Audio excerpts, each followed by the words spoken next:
Hello दोस्तों। Over cooking यानी ज़रूरत से ज़्यादा खाने को पकाना, क्या आपको लगता है ये खाने का खाली सिर्फ टेस्ट खराब करता है? इसमें क्या हिडन हेल्थ रिस्क है, इस बारे में आज जानने का प्रयास करेंगे। ज़्यादा पकाया हुआ खाना आपके लिए एक साइलेंट डेंजर हो सकता है, बहुत सारी बीमारियों को न्योता हो सकता है। आज इस बारे में बात करेंगे। आज का टॉपिक है ओवर कुकिंग के हेल्थ इश्यूज पर। टॉपिक पर जाने से पहले जो लोग हमारे चैनल पर नए हैं उन्हें रिक्वेस्ट करूंगा कि चैनल को सब्सक्राइब करें। हमारे चैनल का पर्पज़ है हेल्थ एजुकेशन के द्वारा लोगों को हेल्दी बनाना। इस मिशन में आप हमारे सहभागी बन सकते हैं चैनल को सब्सक्राइब करके, वीडियोस को लाइक करके, चैनल को शेयर करके। टॉपिक के दौरान कुछ इंटरेस्टिंग साइंटिफिक फैक्ट्स, कुछ प्रैक्टिकल बातें, कुछ साइंटिफिक स्टडीज़ के बारे में, कुछ हमारी ओपीडी की स्टोरीज और हमारा एक्सपीरियंस और वर्डिक्ट भी आपको बताऊंगा, इसलिए बने रहिए हमारे साथ एंड तक। चलिए शुरू करते हैं हमारे साथ हेल्थ का सफर। क्या आपको कभी ओवर कुक खाना खाने के बाद इनडाइजेशन या ब्लोटिंग का प्रॉब्लम हुआ है? कमेंट सेक्शन में लिख के हमें बताएं।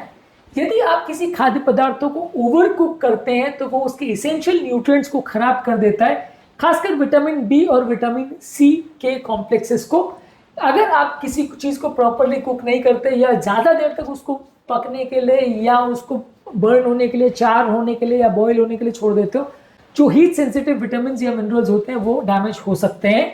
इस मामले में विटामिन सी कंटेंट पर क्या इफेक्ट होता है, इस बारे में 2017 में एक आर्टिकल पब्लिश हो चुका है।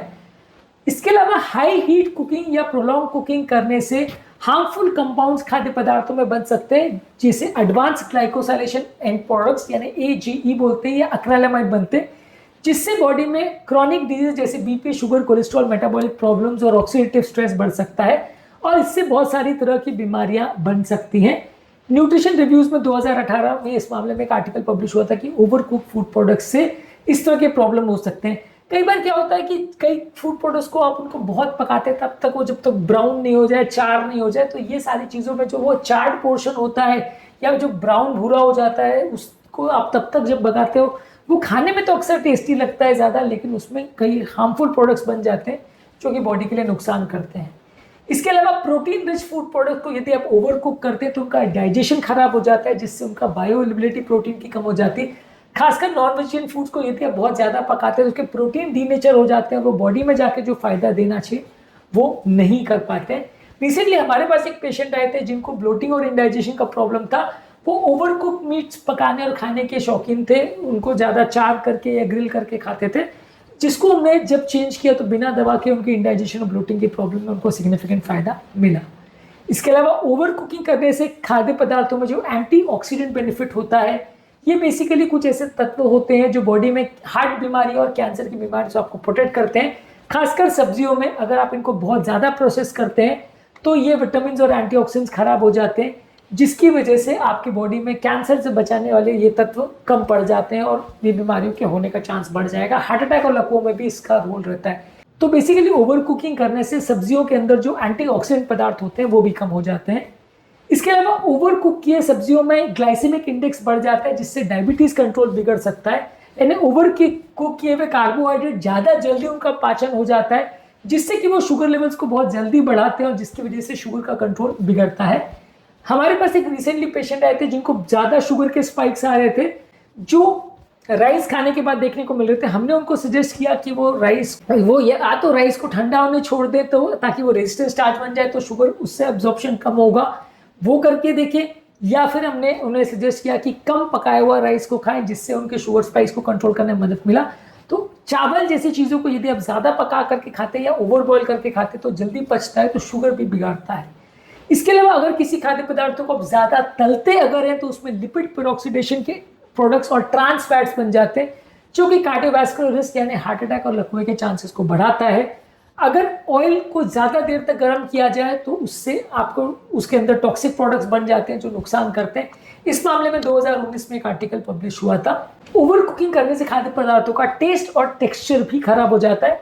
इसके अलावा ओवर कुकिंग किए हुए खाद्य पदार्थों में जो भूख शांत करने वाली जो सैटिस्फैक्टरी सिग्नल्स होते हैं वो भी खराब हो जाते हैं। इसलिए अक्सर ये ओवर कुक किए हुए चीज़ें या डीप फ्राई की हुई चीज़ें अक्सर ज़्यादा खाई जाती है, क्योंकि ये आपका बॉडी में वो सेटिस्फैक्शन नहीं ला पाते कि आपको पेट भरे का एहसास हो, अक्सर ये इसलिए ज़्यादा खाए जाते हैं। इसके अलावा कुछ खाद्य पदार्थ जैसे प्याज और लहसुन है, अगर आप इसको ज़्यादा ओवर कुक या तलते हैं तो इनका बायो एक्टिव प्रोडक्ट जो कि फ़ायदा करने वाली चीज़ होती है, जिससे आपकी कई मेडिसिन बनती हैं और एंटीऑक्सीडेंट का भी काम करते हैं, वो कंपेरेटिवली कम हो जाते हैं। यानी प्याज और लहसुन को यदि आप ज़्यादा हीट करोगे तो आपको जो फ़ायदा उससे मिलना चाहिए वो नहीं मिलेगा। इसके अलावा अगर ओवर कुकिंग आप किसी चीज़ को लंबे समय तक करते तो धीरे धीरे करके बॉडी के ऑक्सीडेटिव स्ट्रेस को, इन्फ्लेमेशन को और मेटाबॉलिक प्रॉब्लम्स को बढ़ाता है, जिससे BP, sugar, cholesterol, kidney problem, ये सारी चीज़ें बढ़ती है, ब्रेन की प्रॉब्लम्स भी बढ़ती हैं। इसके अलावा कुछ माइक्रोन्यूट्रिएंट जैसे फोलेट और पोटेशियम ये काफ़ी कम हो जाते हैं जब आप हरी साग सब्जी को ज़्यादा देर तक पकाते हैं।